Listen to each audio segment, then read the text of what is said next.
Good morning, everybody. Woo, that's loud. Let me shut that down a little bit on my end. There we go. Hey, everybody. Welcome to today's show, Pre-K Education Talk Radio.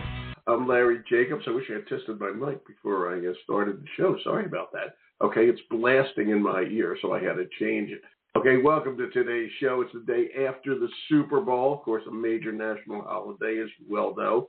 All right, in case you missed it, you heard it here first. The Chiefs won. And I thought the funniest part was the four-jet flyover when they flew over a closed, domed stadium. So the people inside couldn't even see it. Go figure that one out. But whatever, it's all the hype of Las Vegas. Chiefs won.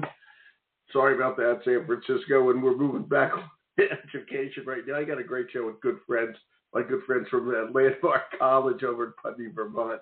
That's a great school for neurodivergent students, ADHD, et cetera, Okay, they just do a fantastic job. Two professors, Adam Lalor and Michelle Dealer here, and they're going to talk about the transition for neurodivergent kids. And I might add, the parents of neurodivergent kids transition, to college from high school. And as I said that, I realized how funny it is because parents have to transition too. The kids are going away. All right, they're more dependent on people that are far away. They want to make sure things are set up right before the child gets there and student gets there, et cetera, et cetera. It's going to be a good show. And Michelle and Adam know what they're doing, and there's that whole school over in Putney, Vermont. So we're going to have a conversation with them. Just want you to know we're going to archive the show over at ACE-Ed. Oh, by the way, did I mention I'm Larry Jacobs? If I didn't, I apologize for that. We're going to archive the show over at ace-ed.org. All right, please go over there and check it all out. All right, everything we do is over there. Our magazine, Equity and Access, Pre-K-12. Our podcasts are all over there, plus a ton of other information on our Equity Awards program. So check it out. Everything is free over there at ace-ed.org. That's the home website of our American Consortium for Equity and Education, which is so important these days. It remains important. Equity is simply giving every child the education they deserve, having the education bend to meet the child's needs. It's that simple, okay? And it's not political or anything nuts like that. It's just doing the right thing, education in this age of technology. And without further ado, let me introduce, ladies first, Dr. Michelle Deal. Good morning, Dr. Deal. It's Larry here. Yeah, good morning, Larry. It's great to be here. Thank you for having me. Excellent. Nice to have you here. Are you going to get snow? Were you here in Maine? You're making a little snow tonight. You expecting anything over there in Putney? We are expecting a little bit of snow. We are. Go but that's a good thing here. Yeah, I was just going to say, you live in a beautiful place. You do. Putney's adorable, okay? Michelle is Professor Deal is the Director of Learning Technologies, Research and Development at Landmark. And she's the one who develops the online courses and the products designed to serve the neurodivergent kids that they serve and their families. That's a key thing we're going to talk about today. Okay, let me introduce Adam Lalor. Dr. Lalor, how are you today? I'm doing well, Larry. Great to talk to you again. And I have to say, I thought you were going to mention that that you found the funniest part to be when Travis Kelce almost surprised his coach during the middle of the game, and he almost dropped his clipboard. That was pretty funny, and I hope Mr. and Mrs. Swift, Taylor's mom and dad, noticed his temper before they gave her hand in marriage. Him or hand in marriage. Yes. He did. I read in the paper today what that was about was that he wanted to stay in the game and he just lost control of himself. Yeah. Okay, which is no excuse. What he needs is his parents to go through what you guys offer from Landmark to help him transition from a regular game to a Super Bowl. It's that simple. Yes. Emotional regulation. As I say, my favorite part was the flyover that nobody could see. I love that part. Okay. Yeah, flyover Dome Stadium. What can I tell you? And the halftime show, Usher's a talented guy. All the people you had talented guys. There were talented guys, etc. So it's just all over the top Las Vegas stuff. It was just nuts. Yes. Okay. Yeah. What can I say? All right. We'll move. I'm sure the halftime halftime show. I'm sure you're trying to emulate that, the halftime show for the basketball team or whatever. What teams? I never asked that question. All the shows what sports teams do you guys have over there? We have a bunch of them. What? We have a basketball team. We have a cross-country team. We have baseball and soccer. So, those are the ones that I tend to go out seeing most often. And then we have a lot of recreational sports, including a hockey rink that we erect in the middle of our quad every winter. You're kidding? Yep. It's great. Really nice to see the president out there skating every once in a while. Dr. Eden, that is fantastic. Yep. Okay, Big I hockey love guy. that. I didn't know that. I didn't know Yep. that. He's a man all around and a hockey guy to boot. How about that? Okay. Nice. And you guys, I'm curious now that I'm on the subject. You play other schools? How's that? Who do you play? Yep, we play a number of other schools. We've recently, the schools that I know that we've played include Hampshire College, which is down in Amherst, Massachusetts. Sure. We played the Rhode Island School of Design, which is out of Really? Providence, Rhode Island. Wow. Yeah. So those are the two I'm thinking of off the top of my head. Do you play Keene State at all? I don't believe we do. But I may be incorrect on that, but I don't know that we do. Yeah, Keene, by the way, is Keene State, New Hampshire, everybody. We're talking national. Indeed. Okay. Yep. But cool. That's good stuff. And by the way, Putney's right basically on the southeastern corner, if I may, of Vermont, near Brattleboro, right on the border of the Connecticut River over to New Hampshire. Just trying to put it in. A lot of people listening from Iowa, they have no idea where Putney, Vermont is, so that's where it is. Yeah, I always say it's right where Massachusetts, New Hampshire, and Vermont meet. It is. That's a good way to put it. Okay, and most people all over the country have no idea they do meet. They do. Indeed. They do. Yeah. Right, so there you go. That wouldn't get them there, Adam. That wouldn't get them there. Yeah. They meet. Geography. Lesson in geography in addition. This is funny. I gotta ask. Okay, I started the show, and we're always, and we should be concerned about the students as they transition, especially the kids who are neurodiverse, ADHD, etc., whatever. But dyslexia, whatever the case may be. But I realized I was opening the show, and Michelle, I'm going to go talk to you about this. I'll stay with Adam on this one. Okay, talk to me about the parents. Okay, because special ed parents, a lot of these kids have been in special ed, and they tend to get extremely involved with their kids, which is good. They advocate for their kids. Okay, Indeed. But the kids are in a local school district when that's happening. Now they're moving away, let's say, to Putney, Vermont. Okay, how's this transition work for the parents? And I think you have to, I don't know how to say this nicely. I hope I'm saying it nicely. Settle them down and let them understand that you guys know what you're doing. All right, and you're going to advocate for the kids. It's a whole different world. So just Adam, you do this one. Yeah. Yeah, it's. I should start off by saying that I'm both neurodivergent, and I have two neurodivergent children. One who's in the special education system at his school, and to be honest, parents work their tails off across the country in order to get their children what they need out of the educational environment. Make sure that they have the accessibility to really show off their talents and skills while also getting the support that they need. And that's a long journey. For many parents, that is 12 or more years that they've been in this role in the driver's seat. That's right. And as one myself, as an educator, I really respect the amount of work and time and energy and oftentimes tears that go into that. No. It's really, parents have a tremendous role in the education of their child. And the thing is, though, they'll continue to throughout their lives, whether it's in college or, graduate school. You're never going to completely abandon your kids.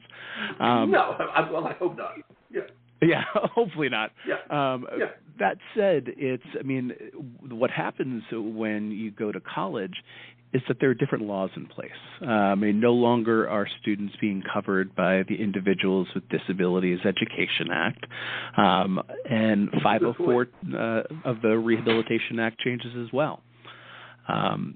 What happens is that a lot of the power and the control over of the education gets transferred to the student as young adults.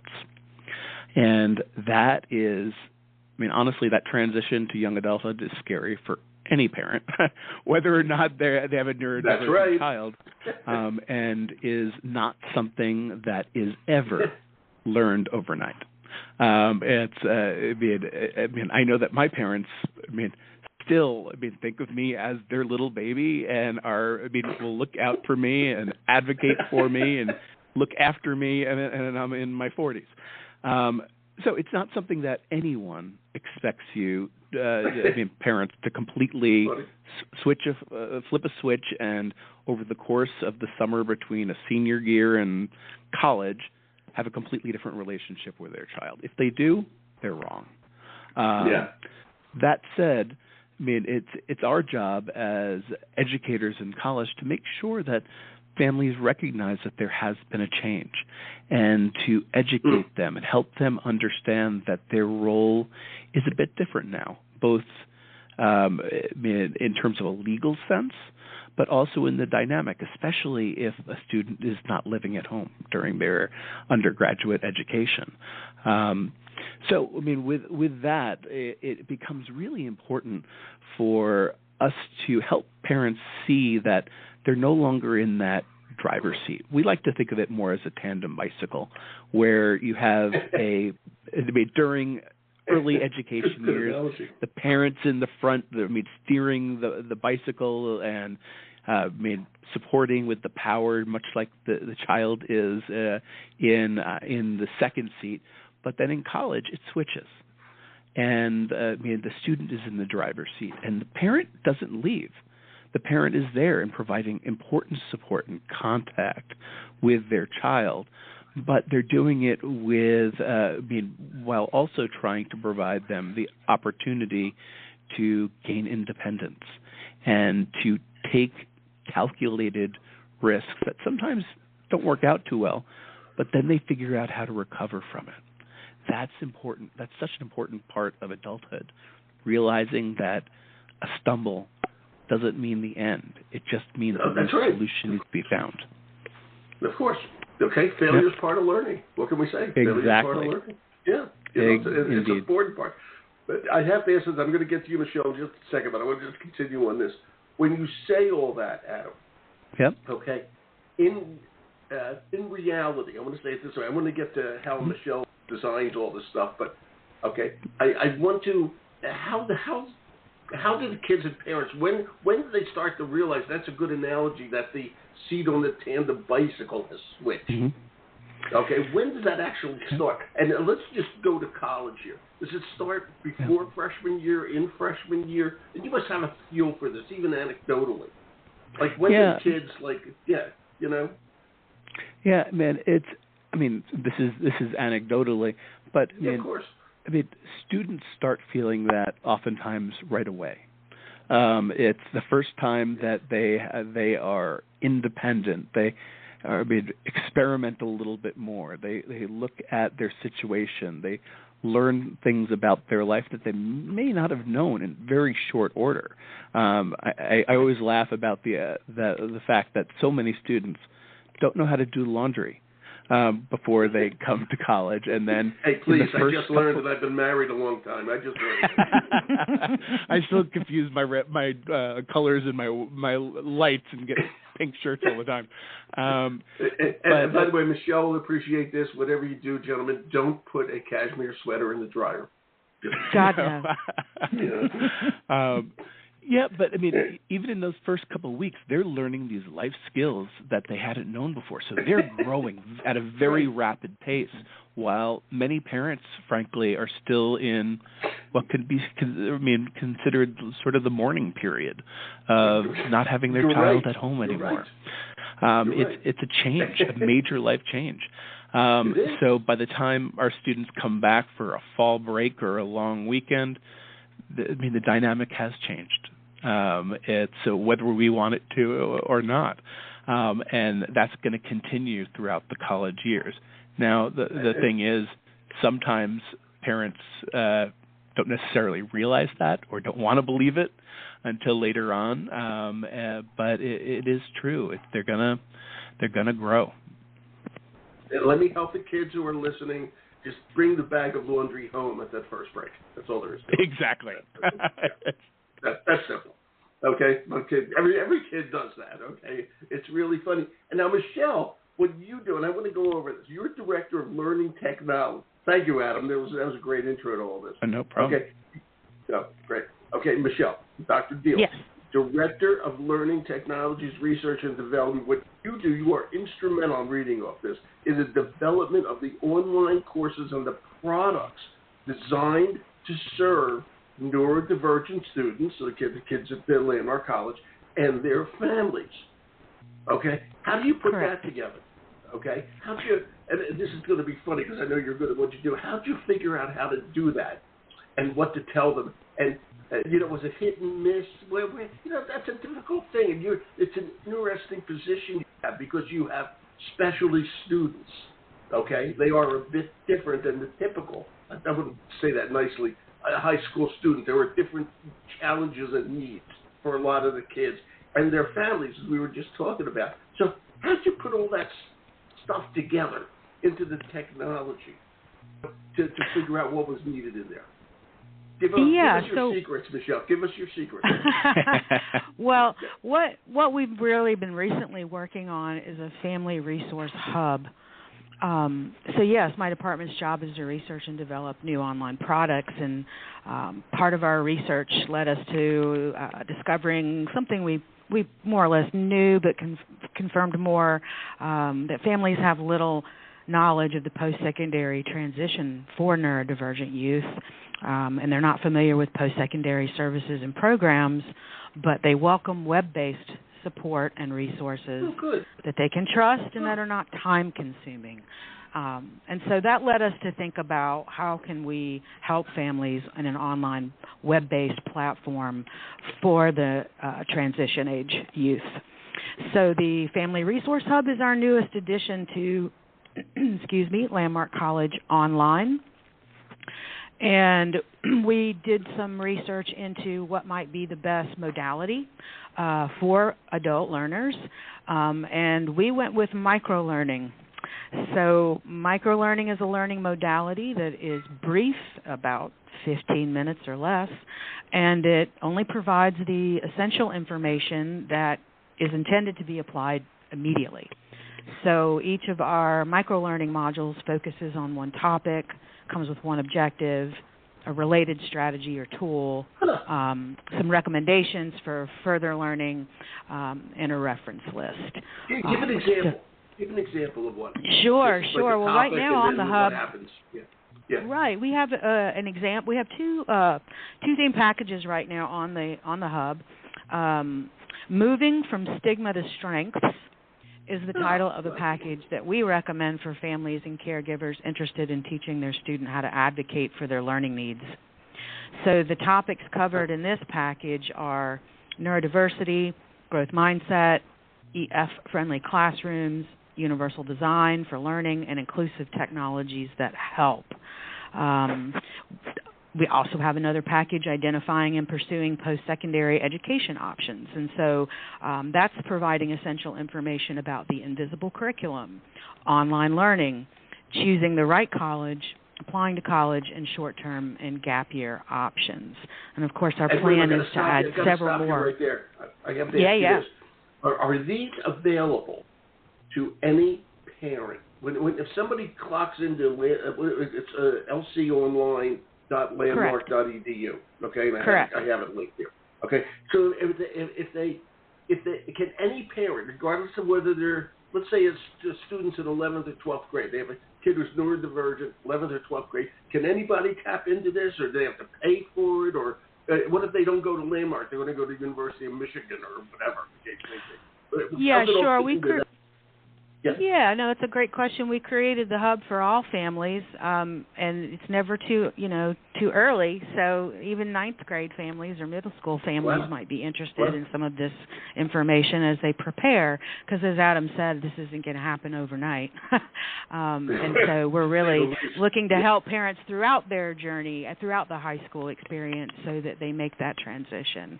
But getting back to your question, yes, if you go to LC Online.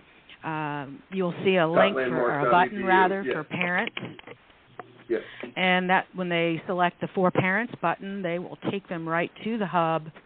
And at this time, we have the packages that we have up are for sale for $149.99, and they include 5 modules in each package. We also have a sample model available too. For families who want to kind of get a taste of what the micro-learnings would be like and feel like online. So in that case, we're covering Microsoft's text-to-speech tool called Immersive Reader, and in this case, families can learn how to use the Immersive Reader so they can help their students support their reading.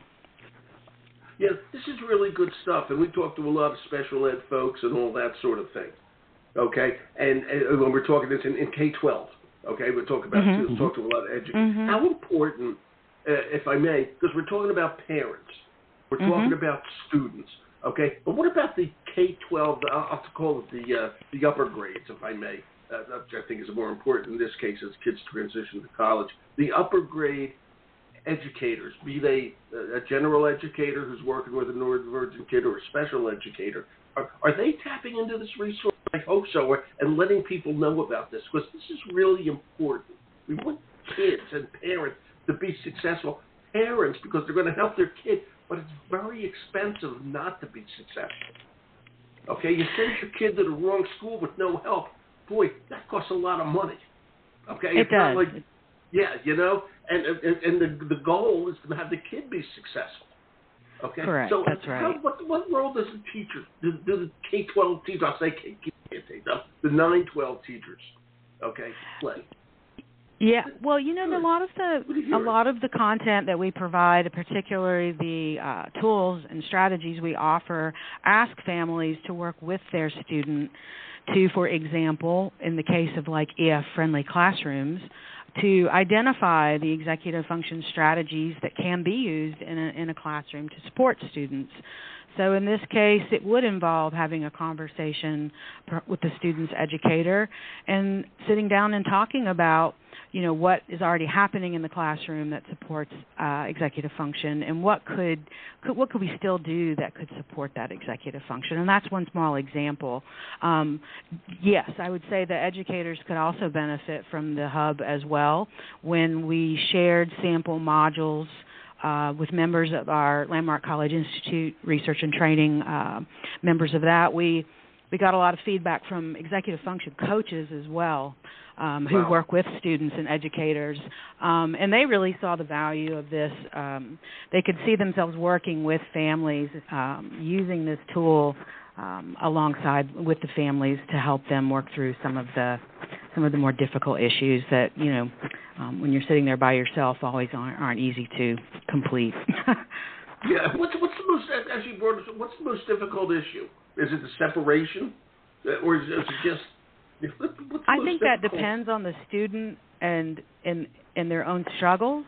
But overall, the goal is to help students become more independent and to advocate for their learning needs and to become more self-aware about what those learning needs are, so that when they get to college, they can be more successful in education. But there are also other units coming in the Family Hub that will also talk about, supporting a fulfilling college life on campus. And what are the drawbacks and the benefits, and what might you be looking for? And so I've been working with students here at the college, as well as looking to the research to to create the content that would help students, help families and students figure out things they can do, so that when they get here, they're feeling a little bit, more sure of themselves, and they definitely know how to do their laundry. So, Larry, can I jump in for 1 second? Yeah, go ahead. Going back to that topic of teachers and educators, yes, this is this could be a great tool, as Michelle was saying, for them to use as a guide for really educating parents about their role, or families more broadly, their role in college transition. But we also have a variety of, other resources for educators. The family product and our family resources are all part of a larger umbrella group called Landmark College, or LC Online. And then there are really three focus areas. We have one area focused for students, one for families, and one for educators. So educators, in addition to our family resource hub, which they can certainly access, we have conferences that we offer. We offer a certificate program in learning differences in neurodiversity, which includes a good amount of this information. We also have opportunities for professional development, where we work with educators either on their campuses or in their school building, or via online, so that we offer a tremendous number of resources for educators as well. Right. It is so darn important. And Adam, I got to ask you this question. This is, it's almost like a sales feedback question, but I'm curious. Obviously, not every family that's going to go, maybe they do, I don't know, but go to Landmark, is going to take the online courses. And I'm curious, as you two work together with let's say the freshman kids who are coming in, do you see a difference? And I bet you do, between the kids whose families have signed up for the Family Hub and the kids who don't. Because I bet the kids who signed up for the Family Hub are a little more well-adjusted, I would imagine, and ready to go than the kids who aren't. I'm just curious if you see any difference in there. It speaks to the power of what Michelle's doing. Yeah, one of the things I could say is, broadly, the better informed the families are, the longer on-ramp that they've had to transition to college. Starting early, helping their child develop self-advocacy skills through any avenue is going to result in the student generally having an easier transition, because they already have many of the skills that they've practiced that they can transfer. With that said, certainly, getting access to that knowledge and skills is oftentimes difficult. While some high schools and other secondary programs do a really good job with transition planning and educating families, we know, the research says, that many of them don't. And parents really don't have any other avenue for learning this information other than scouring websites, trying to figure out what's legitimate and what's just people talking.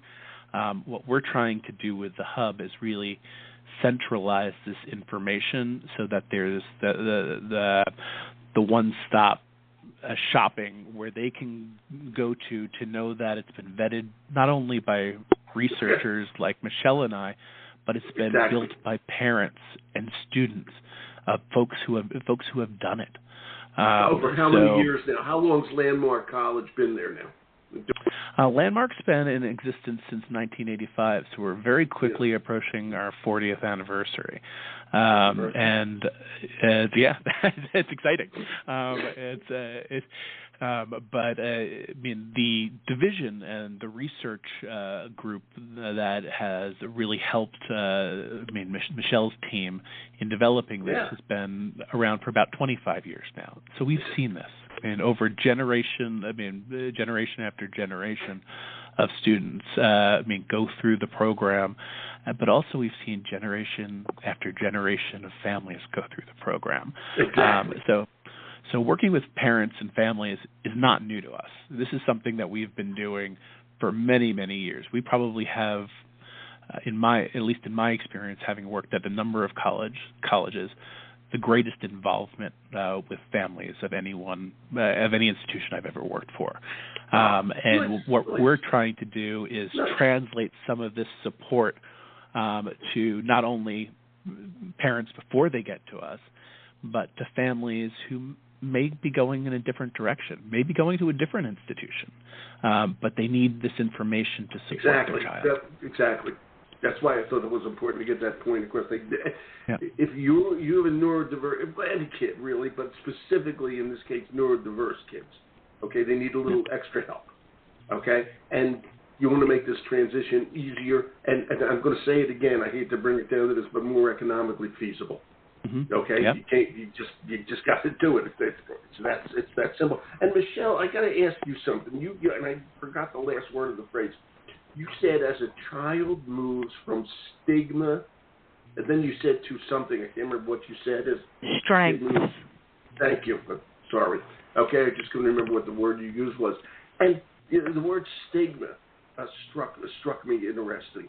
When special ed is sometimes removed from general ed. A lot of times, it's all put together, mainstreamed and all that. But the kids still, I'm sure, feel a bit different, okay, if I may. Just a little bit outside. And this isn't every kid, just a stereotypical statement. Okay? But from stigma to strength, that's an important thing. And I hate to think that the kids feel stigmatized, but just talk about that phrase for a second. I just found that really interesting that you said that. Yeah, well, I think something. Yeah. Well, you speak of the stigmas that students do experience in school when they are sort of not when they have been set up, maybe positioned in such a way that their learning struggles have been positioned as a kind of it feels like a stigma for them, and they've had difficulty asking and getting the accommodations that they deserve and need, and so part of the shift of moving from stigma to strength is to understand that there's a lot of wonderful resources that exist. It's their right to ask for them, and good point. We want to empower students to feel, good about themselves and that they can do this kind of work in college. They can. Okay, they can be extremely successful. And it's really important because the move just to realize you're a young adult and on your own and perhaps living away from home is enough. Okay, but to move to be I don't want to say it's more independent, even with a special need, if I may. Okay, and I'm so sorry when you said the word stigma. I hate to think that kids feel stigmatized, but of course many do. Okay, and it's time to get over that. Yeah. Okay, and it's just part of life. Okay, that's simple. Okay. Absolutely. And Larry, I'd add that it's there's stigma, which is challenged, but then also for many of our students and many folks who are neurodivergent, it leads to trauma. They've experienced trauma within the educational system, and I think about stigmatized, bullying students who are in special education.